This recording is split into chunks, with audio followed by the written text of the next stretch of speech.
Everyone talks about getting rich with AI, but the reality hits a hard wall of stagnant returns. This chart shows the current state of enterprise AI. While 72% of companies have adopted the technology, only 23% actually report significant cost savings. The market for pasting generic text out of a chat box has dried up. Search engines now actively penalize automated filler, and paying clients have learned to ignore it completely. You can no longer sell raw AI output. Today, measurable financial returns belong exclusively to teams who wire these models directly into messy, specific, real-world business workflows. That is exactly why the idea of a six-figure prompt engineer is vanishing. Natural language models have improved so rapidly that they no longer need perfect formulaic instructions to understand what you want. The models adapt to you, making highly technical phrasing irrelevant. Time spent memorizing prompt syntax is wasted. The actual market value lies in auditing a company's operations and knowing exactly where to apply automation to save hours of manual labor. The focus has shifted from staring at a blank interface to connecting these engines into databases, email clients, and proprietary software. Without a clear, expensive problem to solve, the technology sits idle. Your domain expertise, knowing how your industry actually functions, matters far more than knowing how to use an AI tool. This diagram shows the most reliable entry point for individuals trading time for money, the human-in-the-loop service model. Professionals aren't having the software do the final work. They use it as a high-speed drafting tool to instantly build the structural scaffolding for reports, code, or marketing copy. Cautionary: keep in mind, this is not passive income. You still bear full responsibility for the final product, which means you have to manually edit the drafts and inject the necessary nuance. Contrast that with fully automated content farms, which attempt to remove the human entirely. These operations might see a brief traffic spike, but search algorithms quickly detect and penalize the synthetic text, leaving the owners with zero long-term business equity. The technology multiplies the speed of an existing expert. It cannot manufacture domain authority if you don't already possess it. The second path moves up in complexity, deploying custom autonomous agents to handle highly specific, repetitive tasks for small businesses. You don't need a software engineering degree to do this. Platforms with visual, no-code interfaces allow you to build the logic structure using plain English. The critical link here is the Model Context Protocol, or MCP.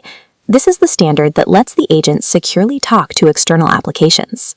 By plugging in via MCP, the system stops being a text generator and becomes an actor capable of reading an inbox, cross-referencing a calendar, and updating a client database. The trade-off requires you to act as a systems auditor. You have to clearly map out the logic loops and step in to manually debug when third-party APIs inevitably fail. Clients pay for the time you save them. You are monetizing your ability to discover their bottleneck and implement a solution, not the code behind the chatbot. The third path is enterprise-level deployment, which relies on Retrieval-Augmented Generation to securely manage massive corporate data archives. When you convert decades of structured internal records into a localized vector database, you restrict the model to your trusted information, so it can reason accurately without hallucinating. But this creates a severe operational reality. These systems amplify whatever infrastructure you currently have. If your internal data is poorly organized, the resulting outputs will be completely unusable. Take the Charles Barkley AI project by FanDuel. Releasing a public-facing personality requires aggressive internal stress testing, or red teaming, to guarantee the model stays brand safe. The back-end architecture had to maintain that strict legal compliance and specific character voice, even during the massive traffic spikes of a Super Bowl campaign. Scaling at this level demands significant upfront capital.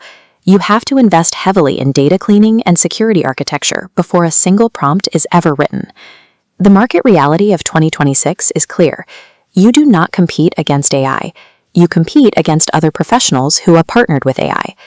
This chart maps your best deployment strategy based on whether your primary goal is optimizing for personal income or scaling a larger business. If you are a freelancer working with limited capital, ignore the automated dropshipping courses.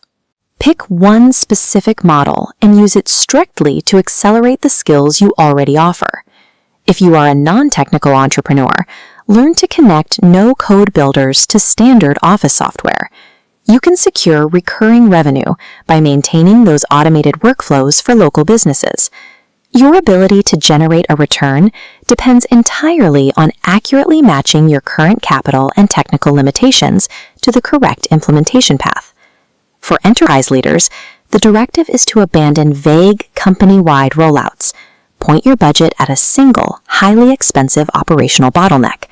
Deploy systems that provide explainable logic to your existing experts.